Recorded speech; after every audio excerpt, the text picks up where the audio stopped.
Hello, it's Dan here. I hope you're good today. Now today I just wanted to say a few words around anxious thoughts and anxious thinking. Because if you're struggling with anxiety right now, you'll know that your mind very quickly, very easily, very vividly can come up with worst case scenarios and what if this negative or bad thing happens.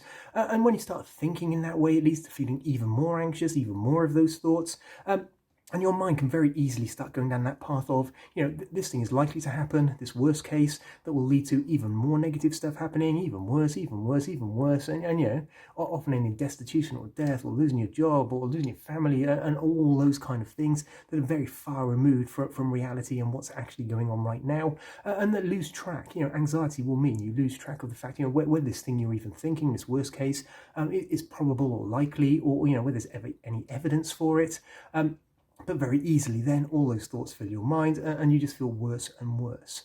If your brain only has an option of one thing to think about, that worst case, it will run with it. It'll go, well, this will mean this and this will mean this. So for example, with coronavirus, it could be things around, what if I'm made redundant? That will mean that I can't afford to pay the bills, which will mean I'll lose my house and I'll lose my family and so on. Or what if I catch corona and I'm infected in that way?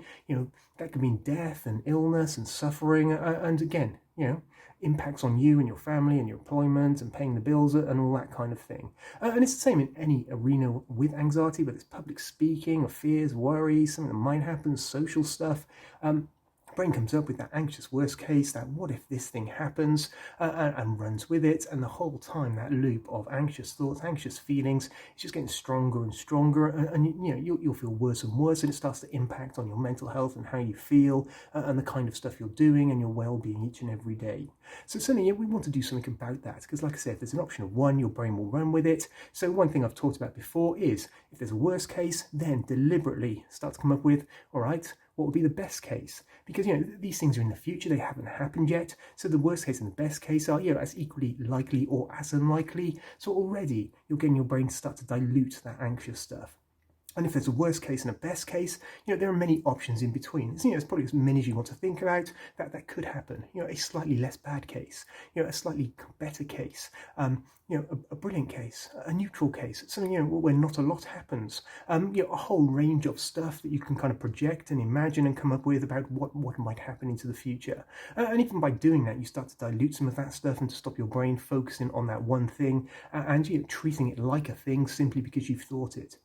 So by doing that, already diluting the anxiety, diluting those kind of thoughts and undermining it a bit inside of your mind. And you could do other stuff like, ask what evidence is there for this? How likely is this? How probable is this stuff?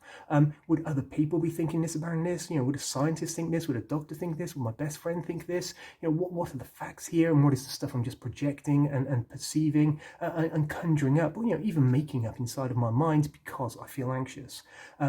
Again, dilutes all that stuff. But certainly, another thing that I often suggest my clients think around is to move away from that what if thinking. What if thinking tends to be very passive, like this bad thing is just going to happen, I'm just going to walk into it and suffer the consequences, and there's nothing I can do around it.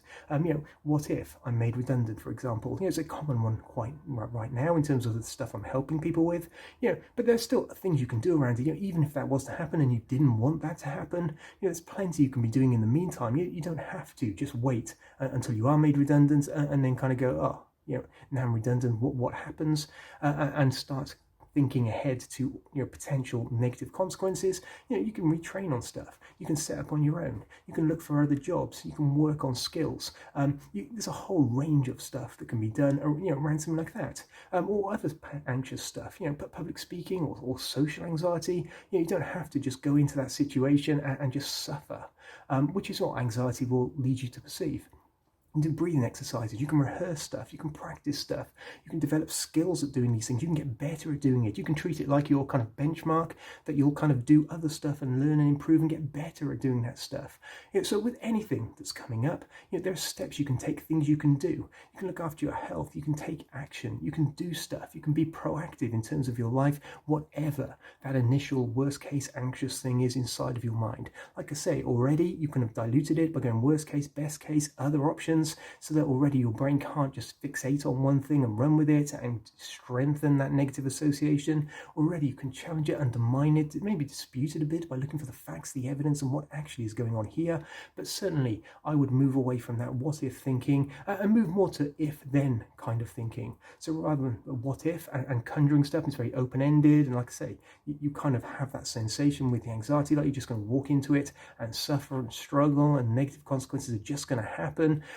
Sometimes we forget in that anxiety, there's plenty of action you can take, stuff you can do, things you can apply, skills, learning, self-help, breathing techniques, taking action, promoting stuff, learning stuff, whatever that thing is. If you move to that if then it makes you much more in control of your thoughts, feelings, and how you respond to stuff. So rather than what if this happens, I will suffer, there will be negative consequences, it's all right if this thing happens, and already, it may or may not, it may be probable, it may be possible even. It may be none of those things. It may just be anxiety conjuring it up. It may just be uncertainty. It may just be the current climate with the kind of pandemic going on right now that leads to that kind of stuff, because none of us are quite sure how things are going to play out. But certainly if you move to that if then, if this thing happens, then I will do this.